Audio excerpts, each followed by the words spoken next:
Hello, everybody. Happy Wednesday. I hope you're all having an amazing day. Today was my last day of iron treatment, so that went very well. I go back in January with new blood work to see how it worked. But today is Conversation Wednesday, Part 4, Into the Wilderness. So let's get started. Chapter 15 is the desert. Then Jesus was led by the Spirit into the desert, Matthew 4:1. Even so did not Jesus' 3 decades of hiddenness already qualify as a desert experience?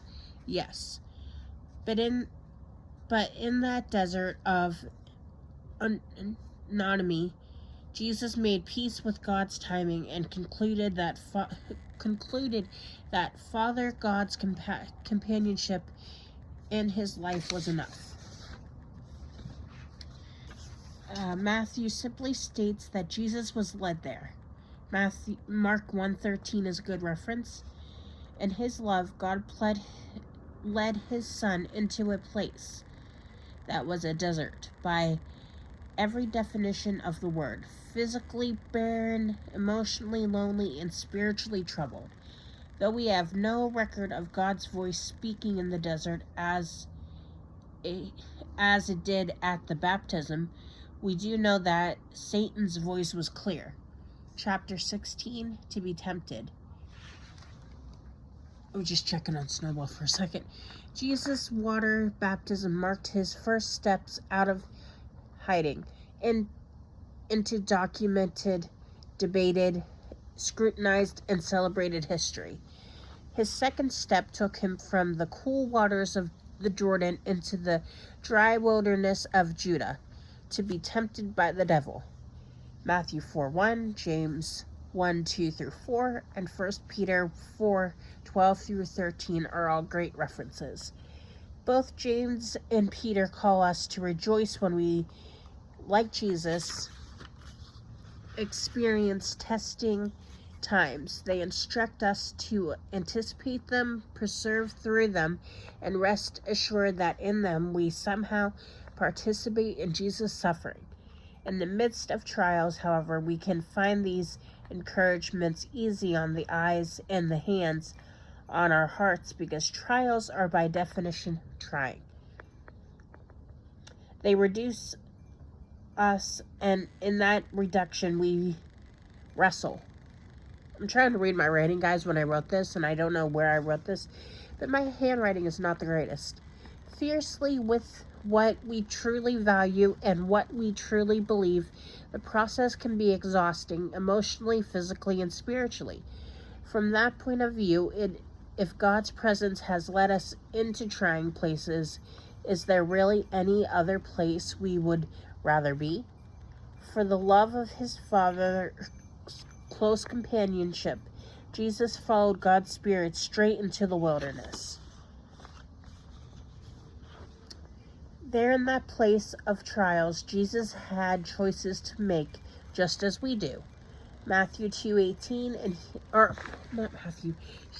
2:18 and Hebrews 4:15 are good examples.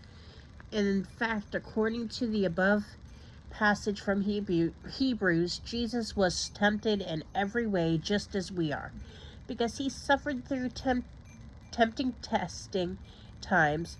Jesus is able to wisely mentor us with sincere and great compassion through every trial and temptation we will face in this life. That's really encouraging to read.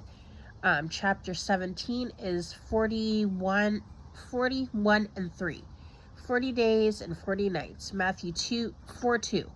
And then also good references are Exodus 34:28 and 1 Kings 19:8-9. We also witness Jesus' willingness to follow God wherever he led.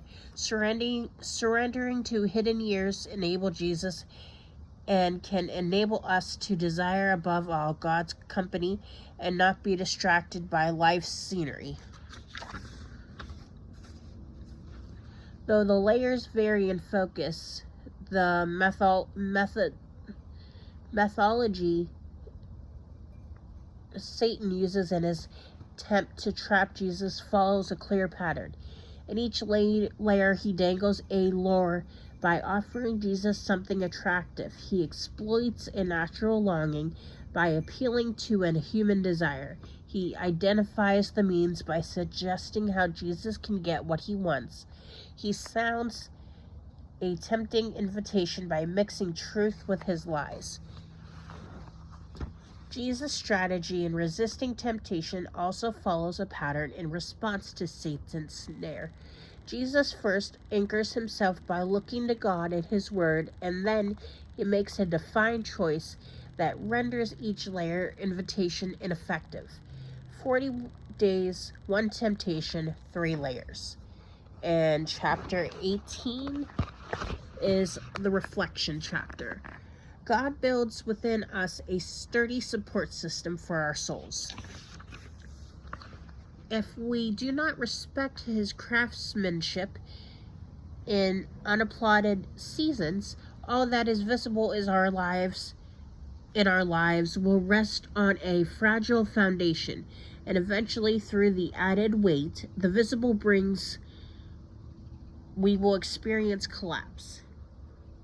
Jesus' hidden years established a trustworthy foundation in his life. He resisted rushing and took the time to live them well.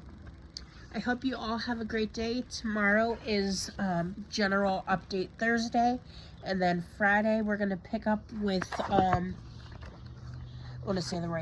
5. So I hope you enjoyed part 4 of the Anonymous book, and I will talk to you tomorrow. Bye, guys.